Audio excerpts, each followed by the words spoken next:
वंदे नमः पार्वती पतिये हर हर।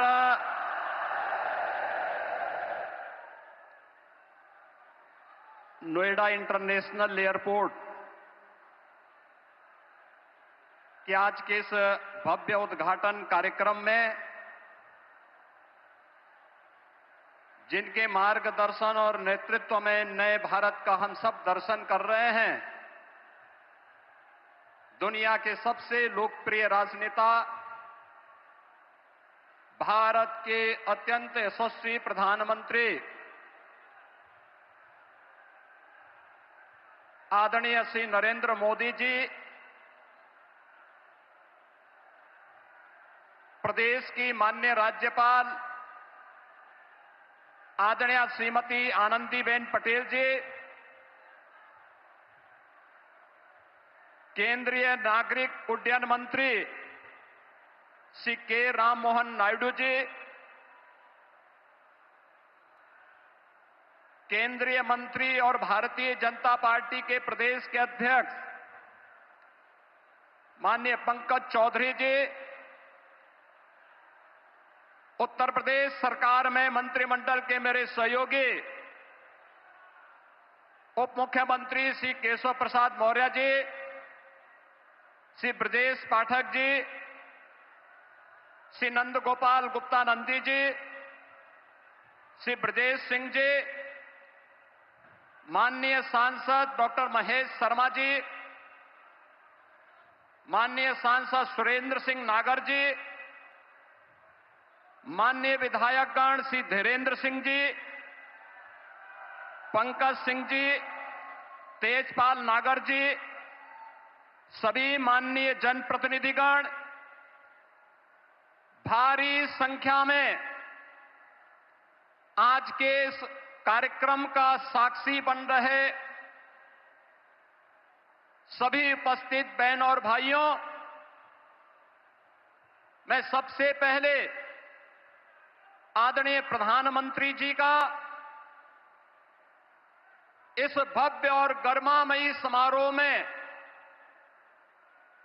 उत्तर प्रदेश की 25 करोड़ जनता की ओर से नोएडा इंटरनेशनल एयरपोर्ट के माध्यम से उत्तर प्रदेश की उड़ान को एक नई ऊंचाई प्रदान करने के लिए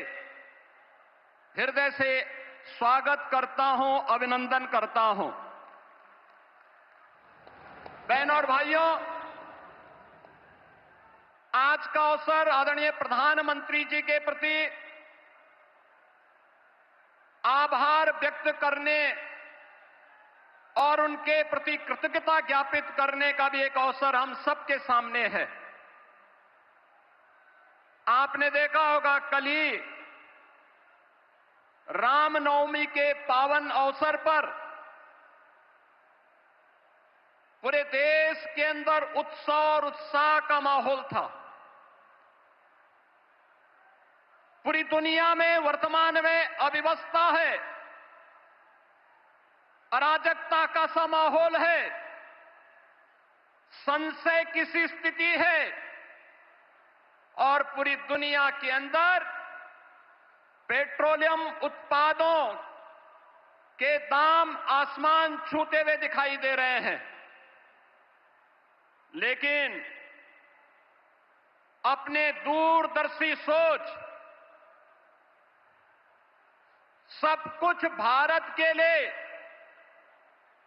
देश प्रथम के भाव के साथ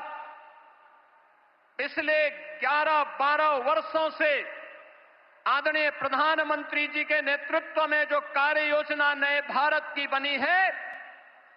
आज वह हम सबको देखने को मिल रहा है। भारत के अंदर पेट्रोलियम उत्पादों का दाम नियंत्रित है,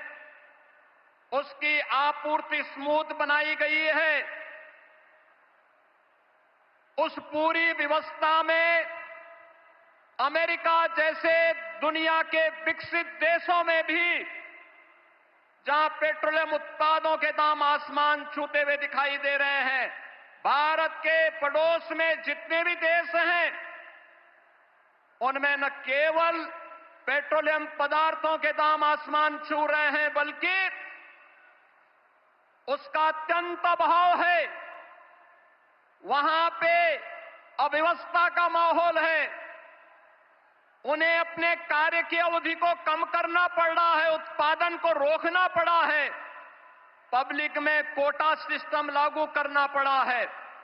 लेकिन भारत के अंदर निर्बाध रूप से पेट्रोलियम उत्पादों की आपूर्ति बनाए रखना, दाम को नियंत्रित करना और कल का ऐतिहासिक फैसला भी, जिसमें पेट्रोलियम उत्पादों पर एक्साइज ड्यूटी को आपने कम करने का जो ऐतिहासिक निर्णय एक बार फिर से लिया है, मैं इसके लिए 25 करोड़ उत्तर प्रदेश वासियों के ओर से आपका हृदय से आभार व्यक्त करते हुए कृतज्ञता ज्ञापित करता हूं। विकास की नई ऊंचाइयों के साथ जनता को राहत भी हो, यह निर्णय उसी श्रृंखला का हिस्सा है। मान्यवर, आपने पिछले 11-12 वर्षों में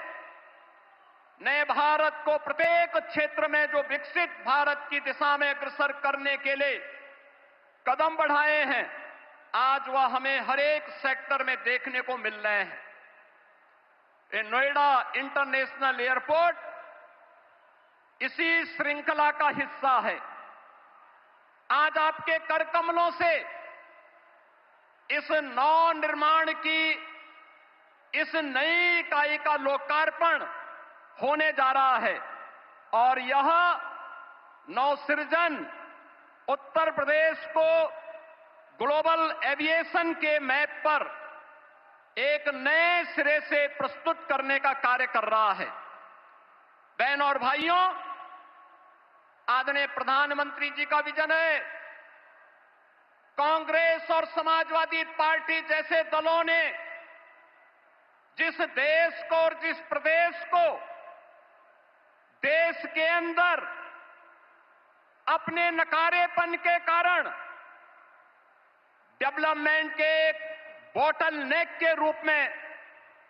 छोड़ दिया था, पिछले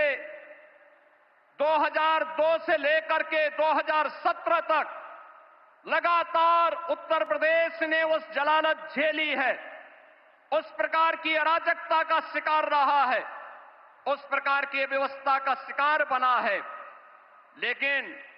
आदरणीय प्रधानमंत्री जी के मार्गदर्शन में पिछले 12 वर्षों के अंदर देश ने और पिछले 9 वर्ष के अंदर उत्तर प्रदेश ने ये डबल इंजन की सरकार आने के उपरांत जो स्पीड पकड़ी है, आज वह बॉटल नेक से ब्रेक थ्रू के रूप में अपनी एक नई पहचान को सबके सामने प्रस्तुत कर रहा है। मान्यवर, आपने इस एयरपोर्ट का आधार शिलान्यास 25 नवंबर 2021 को किया था और आज आपके कर कमलों से इस एयरपोर्ट के प्रथम फेज का उद्घाटन का कार्यक्रम भी हो रहा है। ये डबल इंजन की स्पीड यही है और यही स्पीड जो आपने हमेशा कहा है, वह स्पीड वही है कि जिसका आधारशिला रखो, जिसका शिलान्यास रखो, उसका उद्घाटन भी करो और जिसका शिलान्यास आपने रखा था, आज आप ही ने उसका उद्घाटन का कार्यक्रम भी आपके कर कमलों से होने जा रहा है। मान्यवर, आपके मार्गदर्शन में नया भारत का यह नया उत्तर प्रदेश आज अपनी पहचान में एक नई उद्घोष कर रहा है और वह उद्घोष है कि जब संकल्प मजबूत हो, साहस अडिग हो, आत्मविश्वास अटल हो, तो कोई भी लक्ष्य दूर नहीं रह सकता है। और जेवर का यह नोएडा इंटरनेशनल एयरपोर्ट उसी संकल्प को सिद्धि में बदलने की परिणति का एक परिणाम है। यह न केवल इसका रनवे उत्तर प्रदेश की अर्थव्यवस्था को नई ऊंचाई तक ले जाने का आधार बनेगा, बल्कि यह एयरपोर्ट उत्तर प्रदेश के उज्जवल भविष्य का लॉन्च पैड भी बनेगा, जो उत्तर भारत के निवेश, व्यापार और औद्योगिक विकास को नई ऊंचाई तक पहुंचाते हुए व्यापक रोजगार का सृजन भी करेगा। जेवर एयरपोर्ट उत्तर प्रदेश को ग्लोबल कनेक्टिविटी का एक केंद्र बनाते हुए यमुना एक्सप्रेसवे और भविष्य में Delhi Mumbai expressway, eastern peripheral way, Ganga expressway, RRTS, Delhi Varanasi high speed rail line जैसे नेटवर्क को जोड़ते हुए प्रदेश को स्केल स्पीड के साथ विकास की एक नई ऊंचाई तक ले जाने का कार्य भी करेगा। नोएडा एयरपोर्ट परियोजना के माध्यम से लाखों नौजवानों के लिए रोजगार प्रत्यक्ष और अप्रत्यक्ष रूप से सृजित होंगे। यमुना एक्सप्रेसवे नोएडा, ग्रेटर नोएडा में व्यापक निवेश की संभावनाओं ने अभी से प्रस्ताव देने प्रारंभ कर दिए हैं। अभी पिछले दिनों ही आपने इसी एयरपोर्ट के पास सेमीकंडक्टर चिप बनाने की एक यूनिट की आधारशिला रखी थी। इसके साथ ही यहां पे अत्याधुनिक इलेक्ट्रॉनिक मैन्युफैक्चरिंग क्लस्टर के निर्माण की प्रक्रिया को भी आगे बढ़ाया जा रहा है। Apparel park, medical device park, toy park, MSME park, handicraft park और अन्य तमाम प्रकार के ऐसी सुविधाएं यहां विकसित करने की कार्रवाई कर रही है, जिसमें यहां पर निवेश के साथ साथ रोजगार के व्यापक संभावनाएं भी विकसित हो रही हैं। डाटा सेंटर से संबंधित यूनिट भी यहां पे स्थापित हो रही हैं। आने वाले दिनों में अत्याधुनिक फिनटेक सिटी के निर्माण का कार्य और पूरे एनसीआर में इस नोएडा इंटरनेशनल एयरपोर्ट के आने के साथ ही यहां पर निवेश के लिए एक सकारात्मक वातावरण का सृजन भी हो रहा है। मान्यवर, seamless, smart and sustainable airport, aviation fuel form, in flight kitchen facility, MRO के साथ ही आधुनिक डिजिटल और ऊर्जा संरक्षण पर केंद्रित ईज ऑफ जर्नी की संकल्पना को आपके मार्गदर्शन में आज यह एयरपोर्ट साकार करने की दिशा में आगे बढ़ रहा है। Dedicated multi modal cargo hub का निर्माण होने से अब उत्तर प्रदेश लैंडलॉक्ड की लिमिटेशन से बाहर निकलकर एक लैंडमार्क ग्रोथ के साथ ग्लोबल मार्केट तक अपनी पहुंच को आसान बनाने में सफल होगा। उत्तर प्रदेश के अंदर जो पोटेंशियल था, उस पोटेंशियल को आज इस नोएडा इंटरनेशनल एयरपोर्ट और इसके साथ जुड़ रही ये तमाम प्रकार की सुविधाएं एक नई ऊंचाई तक पहुंचाने में निर्णायक भूमिका का निर्वहन करेगा। मान्यवर, आपने हमेशा से हम सबको एक मार्गदर्शन दिया है कि जो भी करना है, बड़ा करना है, बड़ा सोचना है और बड़ा बनने की दिशा में उसे अग्रसर करना है। ये इंटरनेशनल एयरपोर्ट जिसके निर्माण की दिशा में ज्यूरिक इंटरनेशनल एयरपोर्ट ने अपनी भूमिका का निर्वहन किया, लेकिन यहां के अन्नदाता किसानों के प्रति भी हम आभार व्यक्त करते हैं, जिन्होंने यहां पर इंटरनेशनल एयरपोर्ट के निर्माण की दिशा में, जहां पर पहले तमाम प्रकार के आंदोलन चलते थे, उनके साथ डायलॉग बनाने के साथ ही जब उन किसानों को समयबद्ध मुआवजा और पुनर्वास के कार्यक्रम के साथ जोड़ा गया, तो आज 13,000 एकड़ लैंड नोएडा इंटरनेशनल एयरपोर्ट के लिए यहां के अन्नदाता किसानों ने यहां पर उपलब्ध करवाने में भी अपना योगदान किया है। और इसके लिए मैं यहां के अन्नदाता किसानों को विशेष रूप से हृदय से धन्यवाद दूंगा कि जिन्होंने इस पूरी प्रक्रिया में अपना सकारात्मक योगदान दिया